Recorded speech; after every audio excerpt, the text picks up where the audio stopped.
Welcome to simply Shenba. இன்றைக்கி வந்து நம்ம பார்க்க போகிறது பார்த்திங்கன்னா புடலங்காய் ஃப்ரை எப்படி செய்யலாங்கிறது.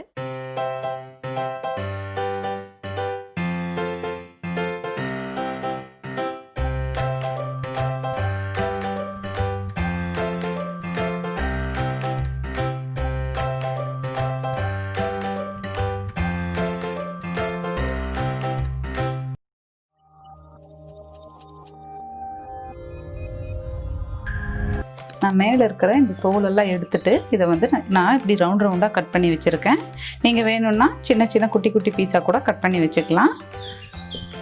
இப்போ நம்ம வந்து எப்படி செய்யலாங்கிறத பார்க்கலாம் வாங்க. அதுக்கு முன்னாடி சிம்பிளி ஷென்பா சேனலை சப்ஸ்கிரைப் பண்ணாதவங்க சப்ஸ்கிரைப் பண்ணிடுங்க. கூடவே பெல் பட்டனையும் ப்ரெஸ் பண்ணிடுங்க.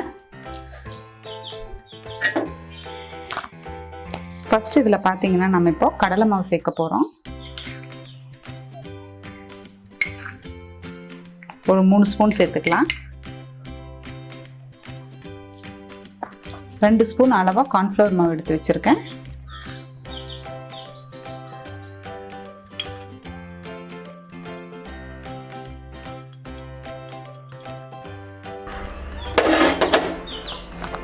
அரிசி மாவு 2 ஸ்பூன்.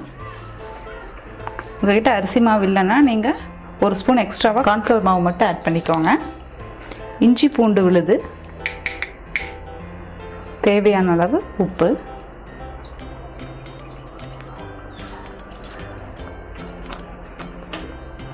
மிளகாய்த்தூள் நான் வந்து 1 ஸ்பூன் சேர்த்திருக்கேன்.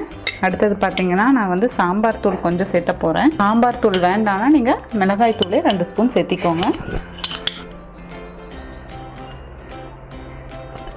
இது கூட வந்து நான் 1 ஸ்பூன் அளவு லெமன் ஜூஸ் எடுத்து வச்சுருக்கேன். அதையும் ஆட் பண்ணிக்கிறேன். இது எல்லாத்தையும் நம்ம நல்லா கலந்து விட்டுக்கலாம்.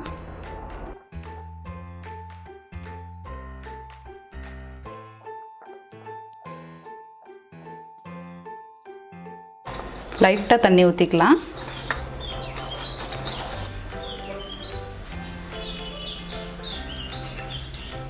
தண்ணி அப்படியே ஊற்ற வேண்டாம், லைட்டாக தெளிச்சிட்டு பிணைஞ்சிக்கோங்க. புடலங்காயிலேயும் கொஞ்சம் நீர் விடும்.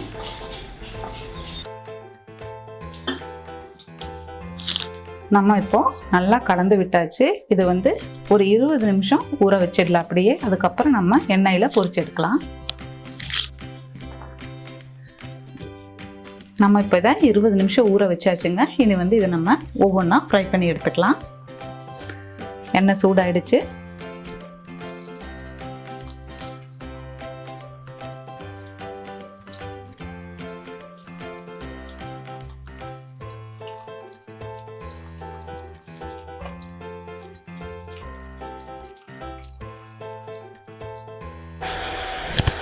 நல்லா ஃப்ரை ஆகிடுச்சு. இது வந்து நம்ம எடுத்துடலாம். இந்த அளவுக்கு ஃப்ரை ஆனால் போதும், அப்புறம் கரிஞ்ச மாதிரி ஆகிடும். இதே மாதிரி எல்லாத்தையுமே வந்து நம்ம ஃப்ரை பண்ணி எடுத்துக்கலாங்க.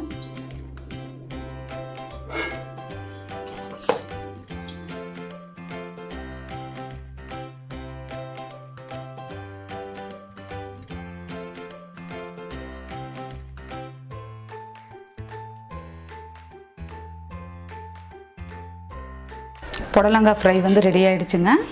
இப்போ வந்து லைட்டாக அதில் பார்த்தீங்கன்னா நான் வந்து கருவேப்பிலையும் வந்து ஃப்ரை பண்ணிவிட்டு அதில் போடுறேன். ஏன்னா வந்து நல்லா மணமாக இருக்கும். இதையும் சேர்த்து நம்ம சாப்பிடும்போது நல்ல ஒரு டேஸ்ட் கொடுக்கும். அதுக்காக தான். நீங்களும் இந்த மாதிரி புடலங்காய் ஃப்ரை ட்ரை பண்ணி பார்த்துட்டு கமெண்ட் பண்ணுங்கள், லைக் பண்ணுங்கள், ஷேர் பண்ணுங்கள். தேங்க்யூ.